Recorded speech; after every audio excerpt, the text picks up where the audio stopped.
see. It looked pretty crowded on there.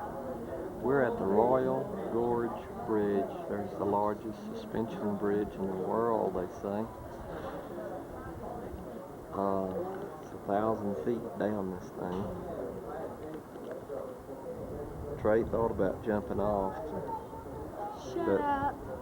but then he said nah, he didn't think so. We're fixing to go across the tram.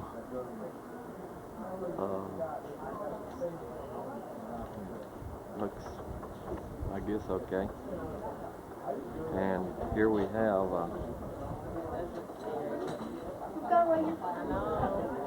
Tracy.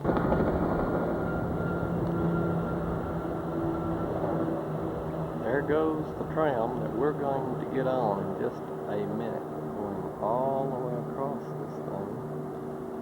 That goes pretty far. That, my friend, is a long ways down there.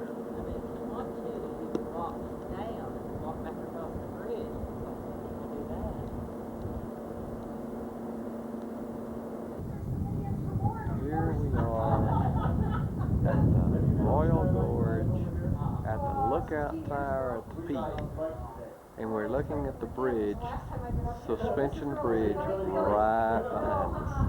And here we go. If y'all will, Tracy, if you'll move, just let me keep going here and look down and down and down. We are now walking across the bridge, the longest suspension bridge. Trey,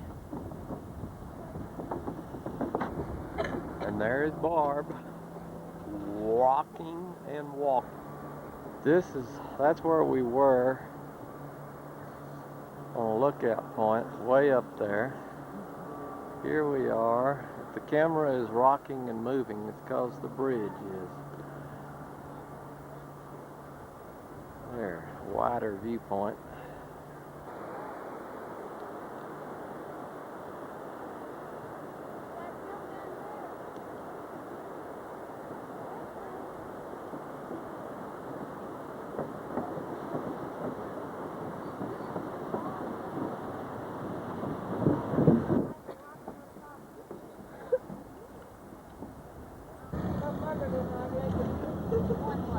We are now going down a tram straight down this canyon, and we're getting down to the bottom of it, and I'm looking up toward the top.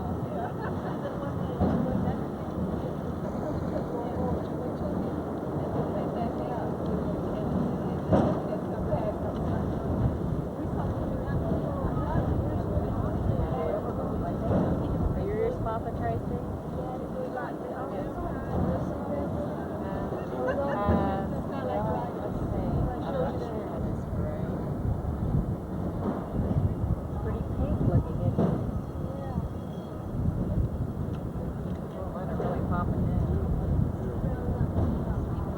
Bushes grow right up the side of that rock.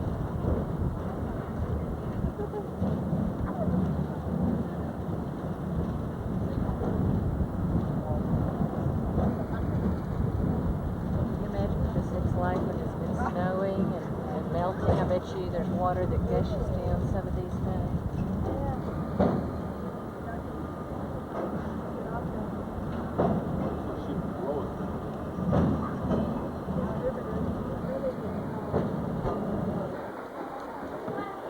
This is what we just came down and have to go back up.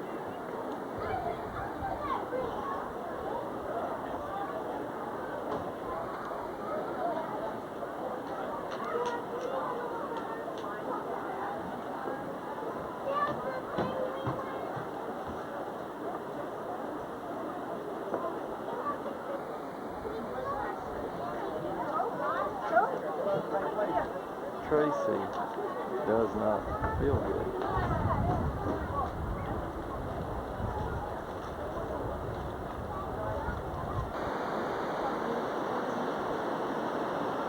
We hear the roar of the river at the bottom of the Royal Gorge.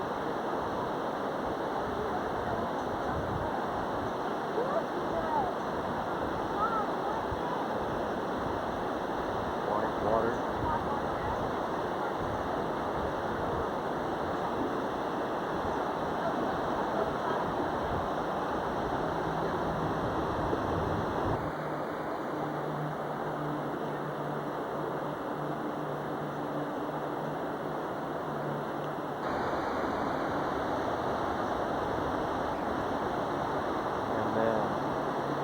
Up, up, up.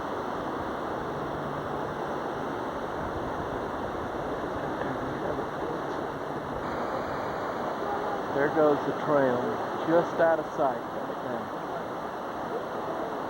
Long ways up.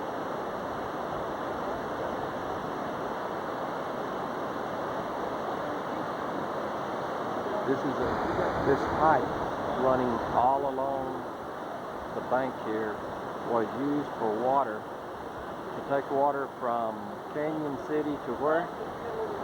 From somewhere to Canyons. Here it is on August the 8th.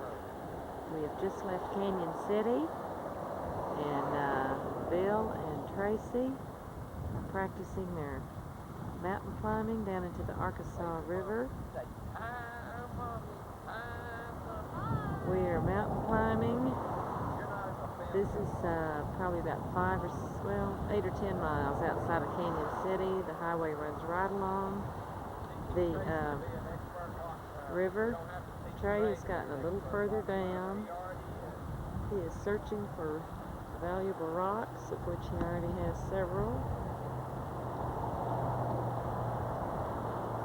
The river is flowing rather swiftly, as you can tell in the background.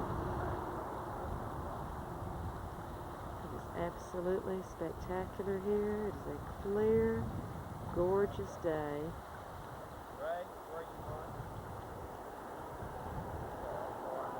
Right behind us, here where we're climbing, we go up, up, up to some beautiful peaks. Highway going right alongside.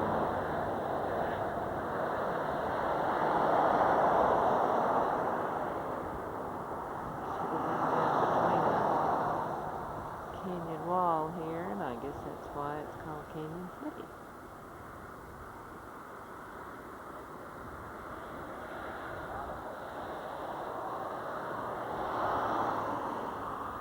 Train track running along the base. We decided it would be kind of fun to be the engineer of that train. Get to see this beautiful, beautiful view all the time. This seems to be an area where a lot of rafting is done because there are lots of rafting places back in Canyon City. There goes old Bill. Can't wait to see if we get to have our morning dip here. But if we do, it shouldn't be too cold. We'll get over it. There's the professional mountain climber descending into the bottom here.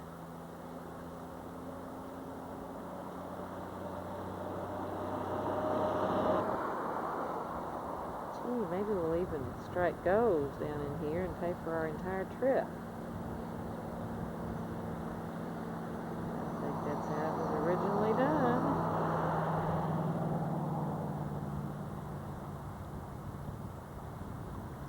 There's Miss Tracy keeping watch over at the side in case Bill or Trey falls in. She will go to the rescue.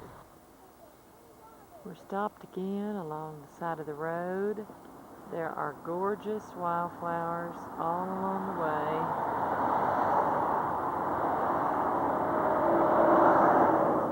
Hard to capture all of this beauty.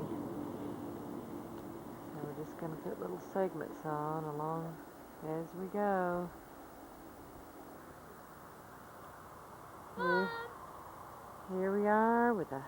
field of flowers. Mom! Coming down, exploring some big rocks, some giant rocks. We found some fool's gold. There's the up and coming mountain climber. It's absolutely spectacular.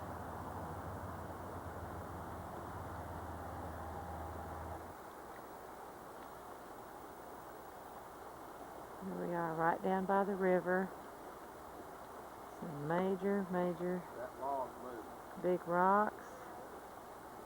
Tracy is trying her feet at moving right out on the river. Ta-da! She made it. Fantastic.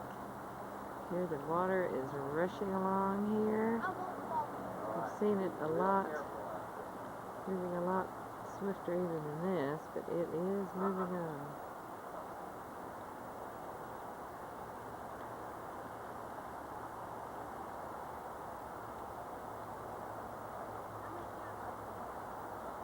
Big old boulders hanging. We're at the Great Sand Dunes National Park, not too far from Alamosa, Colorado. There's Trey posing for the camera, and miles of white sands in the background. This extends 8 miles further beyond what you can see here. Some of the drifts are 700 feet high. All this is caused because it's sort of between two mountain ranges. The wind and the water have created these formations. They've changed their positions and their shape based on the wind.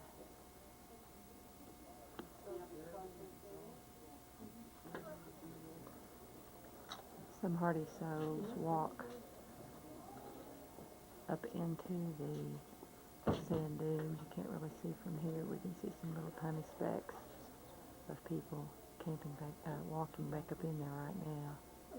We might bypass that. The surface area gets to be 140 degrees. Amazingly, there still is. We are in Crete, Colorado, at our cabin. We've been here about a day and a half.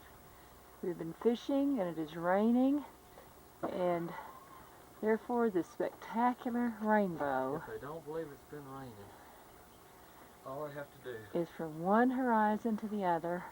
It's a double rainbow. If it weren't still raining up by the lake, we'd go up there and take it. And this is what we look like after we've been fishing and got a little wet. Unfortunately, we're going to have hot dogs for supper because we have been fishing for our supper and saw fish rolling everywhere. We're having hot dog fish burgers. That's true. Just a spectacular rainbow. So if we don't have fish to eat, we certainly have a fabulous, fabulous scenery to look at. Here we are on Wednesday, our first full day in Crete, up in the Rocky Mountains, staying at the Soward's Cabin, S-O-W-A-R-D. Actually, all the pictures that have been taken here recently were on the 9th, but we had not changed the camera from the 7th to the 9th. It's been raining off and on during this day. Been a gorgeous day.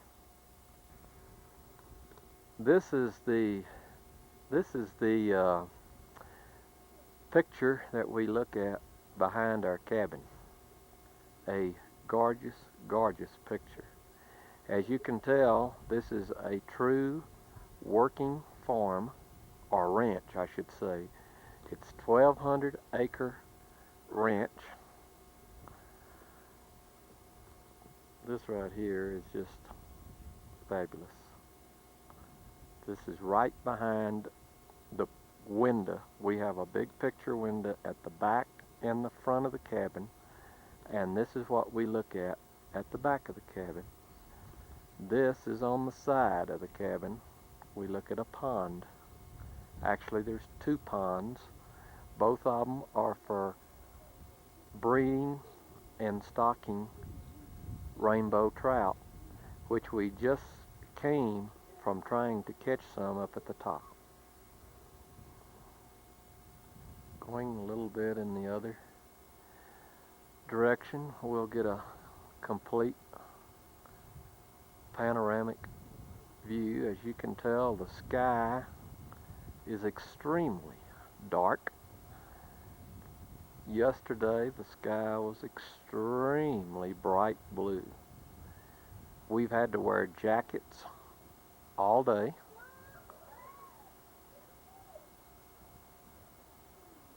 This is fog, haze, clouds. And this is what has driven us all 1,200, 1,600 miles, however far we've come. Seemed like forever. This is from the front of the cabin. You can still see a little bit of the rainbow, but not like it was a few minutes ago, where it was just fabulous. I could see the end of the rainbow at both ends. Never in my life has that ever happened. I guess this place is the pot of gold at the end of the rainbow. This is the view at the side of north side of the cabin.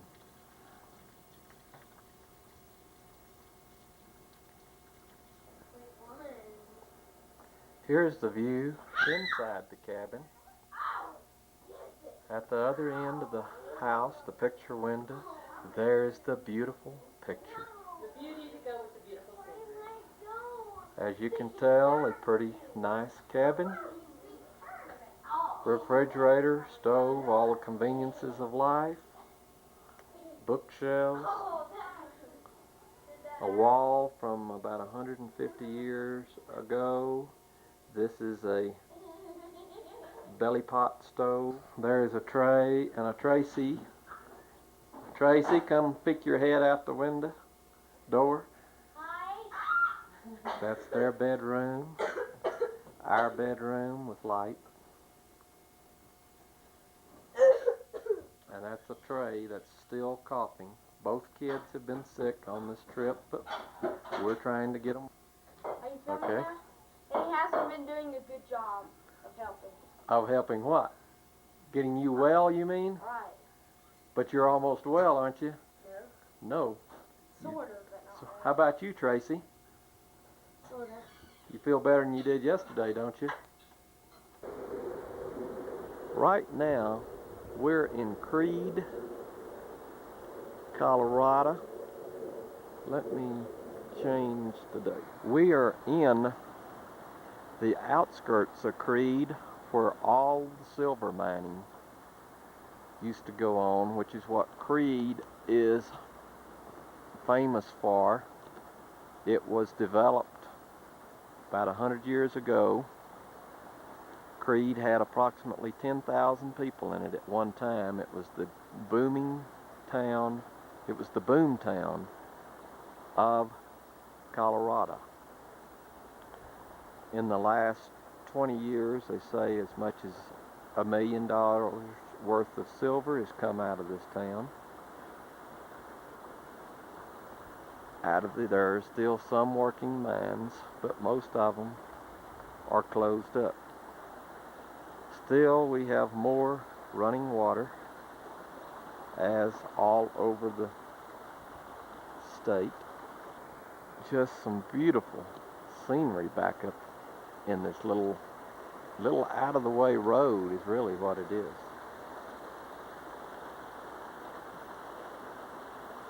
And Tracy says she wants that house right there next to this little creek that's running. Speaking of Tracy, here she comes.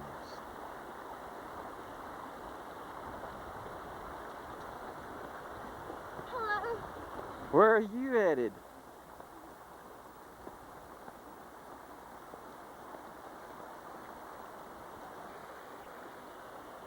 And here's Trey and Tracy climbing up close to one of the mines.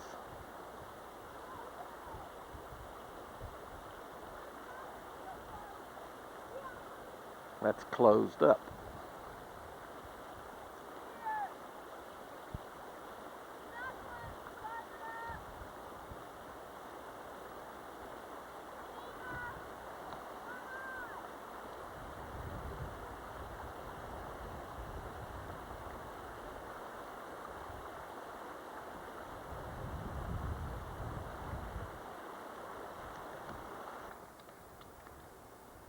I'm doing what I'm supposed to. Whoa!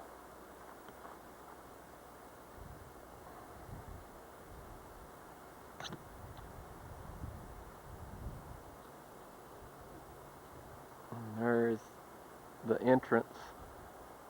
Of course, the kids cannot climb in the entrance, not knowing when it'll fall. Can I go that way or this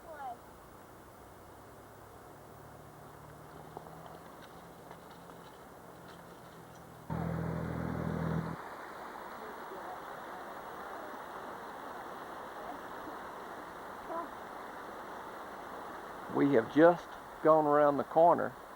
We thought we were in the mine area, and here we are in a bigger mine area. Hi, Barb. Hi.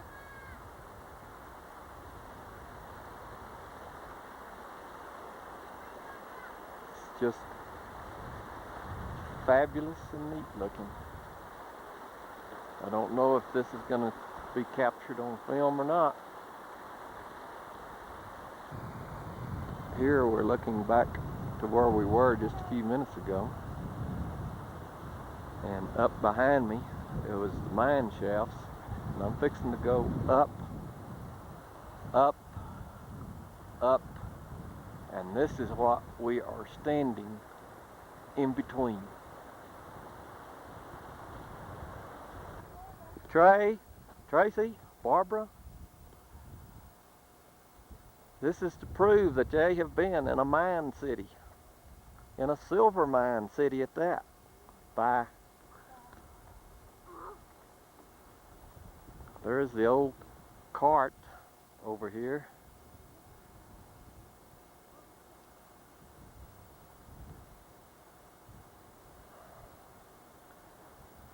We're taking a close-up view of an old track and a mine on the opposite side of the mountain.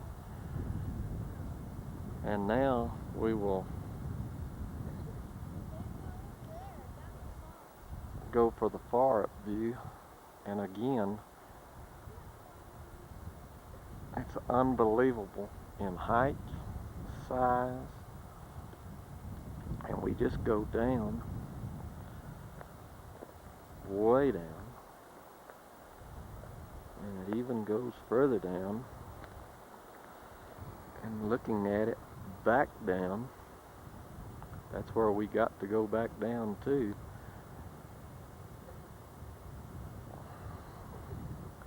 In that car right there. Back up. Well, this is unbelievable. There must be 2,000 feet difference from the top to the bottom.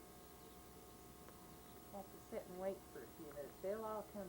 There are hummingbirds everywhere up here, and of course, now that I'm filming, everybody has gone away. And one little guy couldn't find a place to get in. He was up on the top, trying to get through the top of it.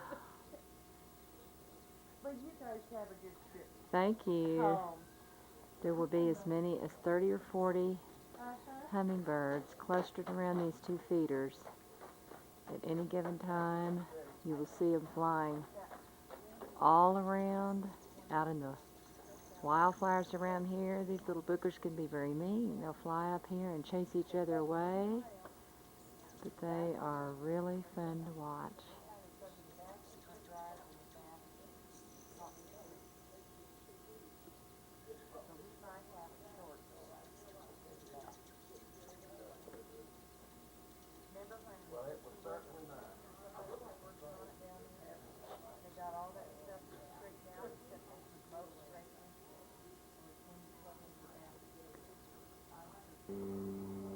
are now on our last day in Crete at the Soward Ranch, Soward. We're in the process, we're packed, we're on our way out, we've already paid, which I might add was a good deal. It's $48 a night for the cabins. The last night we had to stay in a trailer and it was $30. That was a good deal, kitchenettes and all. And there's our old friend Barbara. I think we'll take her with us. She's our tour guide for the trip. But this is the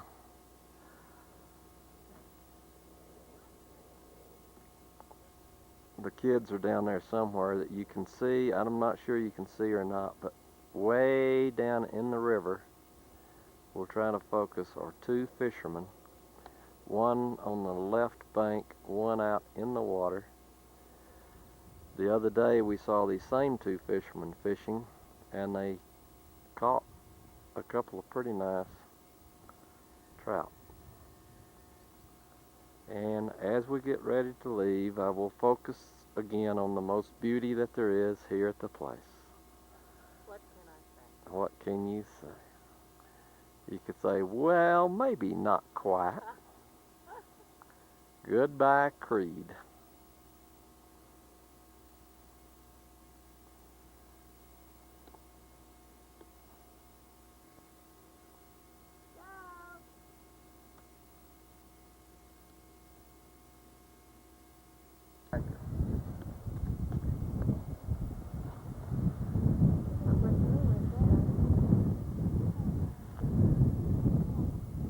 Are you on close up, honey, or you just taking No, I'm close up.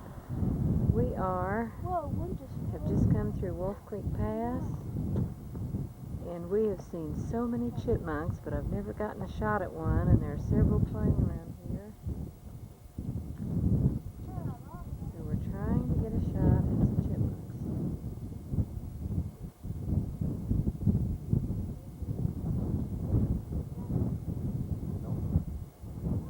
Which is not easy, because they move pretty quickly.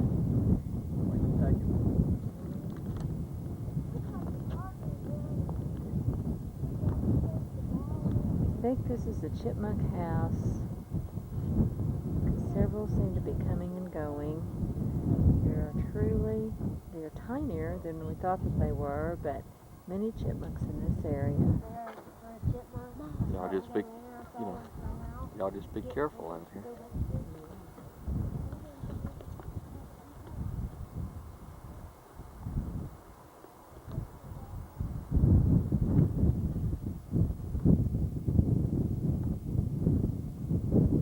This is beyond comprehension, hard to express in words.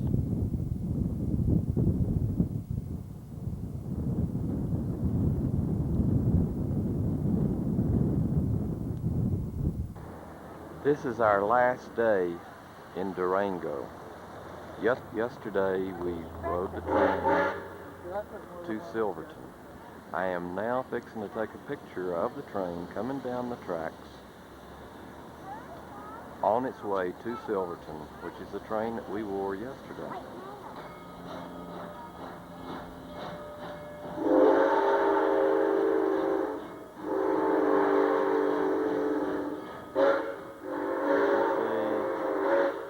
Of the mountains behind.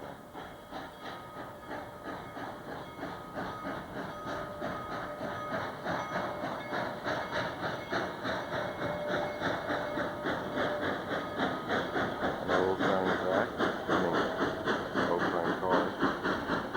And here comes the train.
way to Silverton. It will return this afternoon about 5:30, 6 o'clock. It's about a little over a 3-hour run.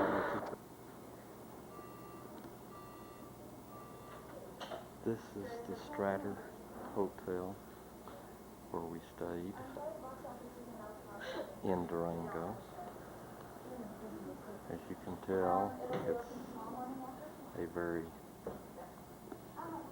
old-fashioned, built in 1887 by a 20-year-old.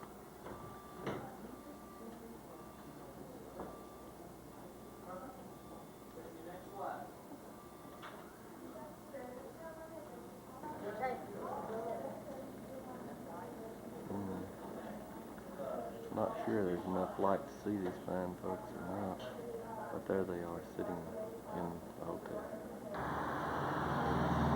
Here we have the front of the Stratter Hotel. It's a 1, 2, 3, 4-story hotel with 2, 3 stories on the side of it, and it's on Main Street. And then looking down the street here's the train, the 10:15 train, getting ready to leave.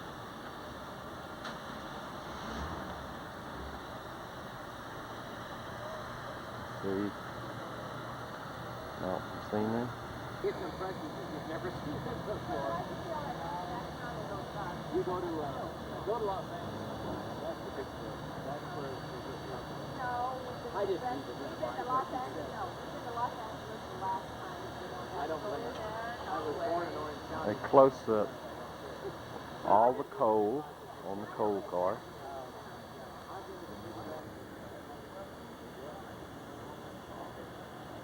Here's everybody getting ready to go on the train. We did need jackets yesterday on the train.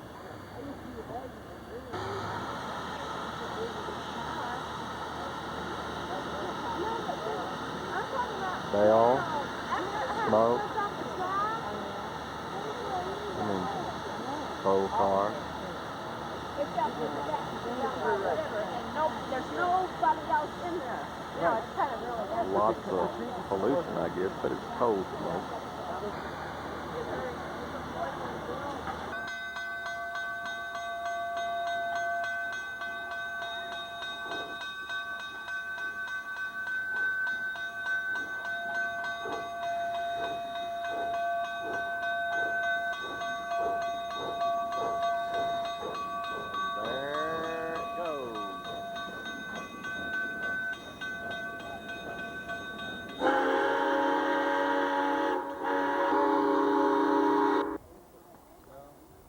We're at Mesa Verde. As you can tell, Tracy is very interested. Trey, Barbara. We're going too fast for Barbara, about right for Trey. And across the valley here, you can see the ruins and the mesa itself up there. I push you up, Kyle. It's easy going down. Eric will push him up. Yeah, I'll push him up. Cliff dwellings and the prehistoric man.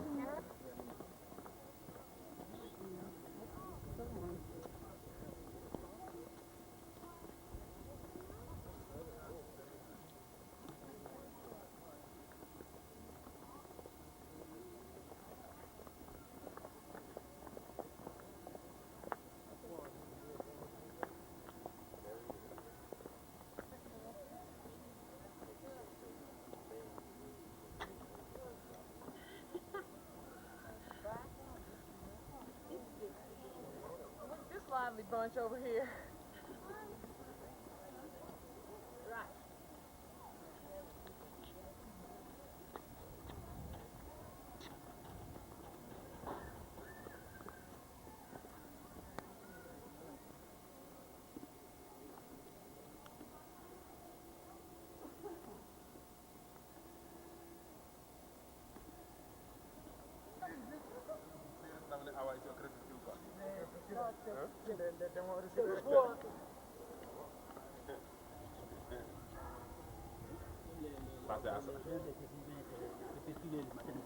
Brickwork and all, 1,000 years ago.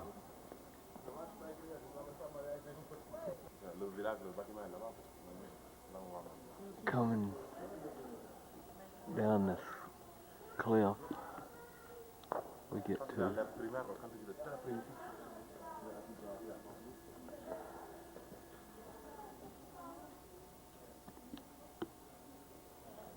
a dwelling inside back up.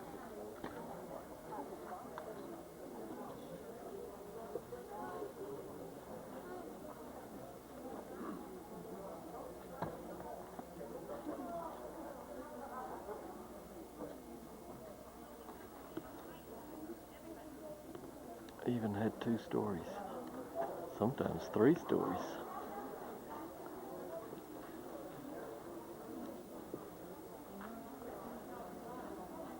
The large 3-story wall before you fronts about 20 rooms. There's about 20 rooms behind you. Probably 1 or 2 people in each of these rooms. You can talk a little louder.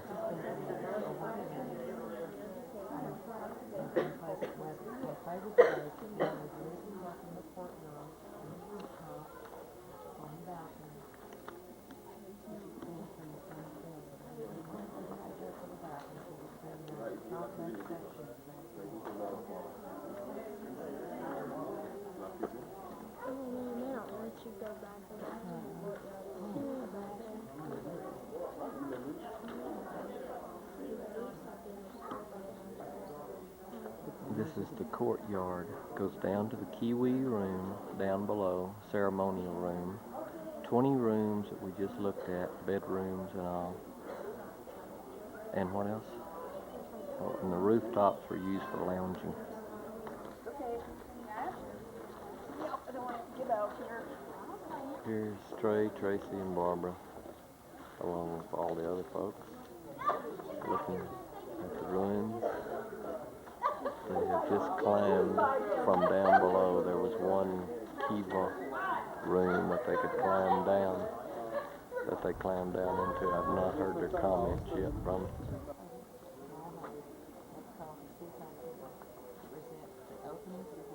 Barb, would you like to read that over here? Pretty long. Well, shorten it. Okay.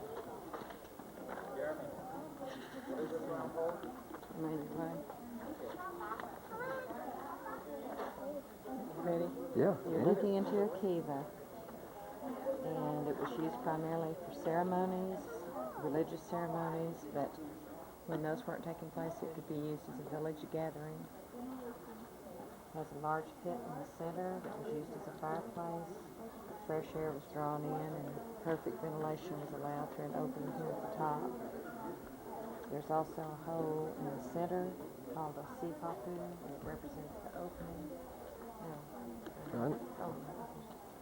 Through which man emerged onto the face of the earth, and it was important in certain ceremonies. Sipapus are still found in some modern kivas. The small openings around the base are called niches. They held special ceremonial objects such as turquoise shell beads and prayer sticks. There are 6 pillars around, known as pilasters, built upon a bench. The bench was used for storage of ceremonial objects. The pilasters supported the beams of the roof.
Trey is just wandering around.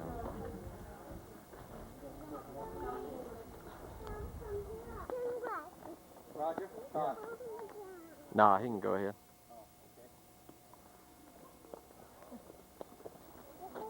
Oh, that was, oh, down there, yeah. Yeah, they're purple now and they turn.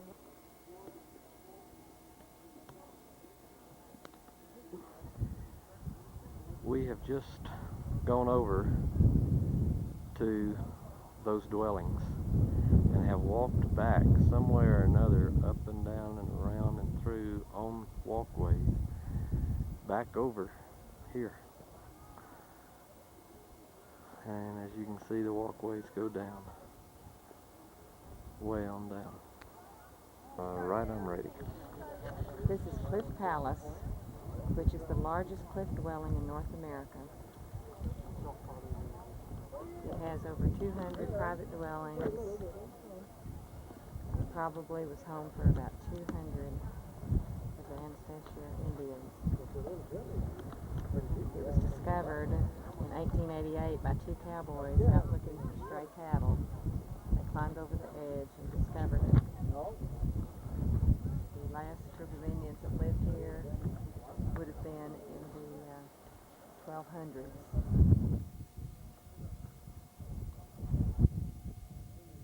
They grew their crop at Mesa. They grew their crop on the Mesa across the canyon and above where the dwellings are. They had corn, beans, squash. They had to hike over half a mile to get water. They would make large pots and catch rainwater.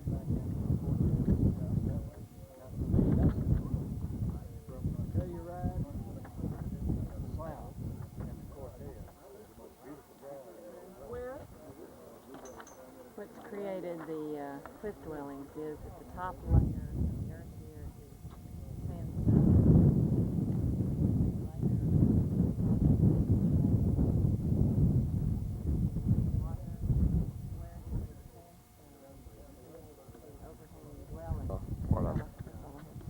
Say it again.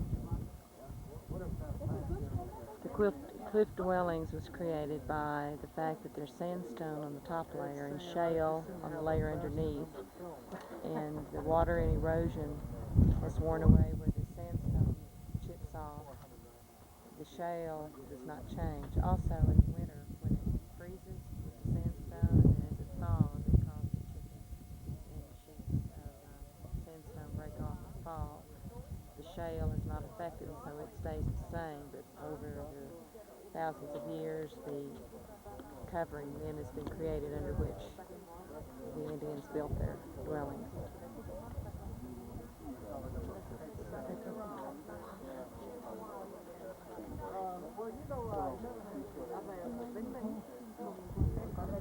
Un più difficile. I loro campi di corn, fagioli,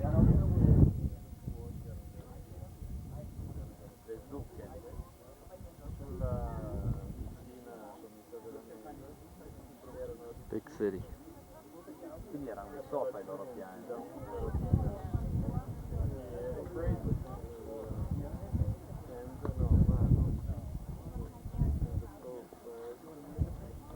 tagliati, forse fatti a mano, tagliati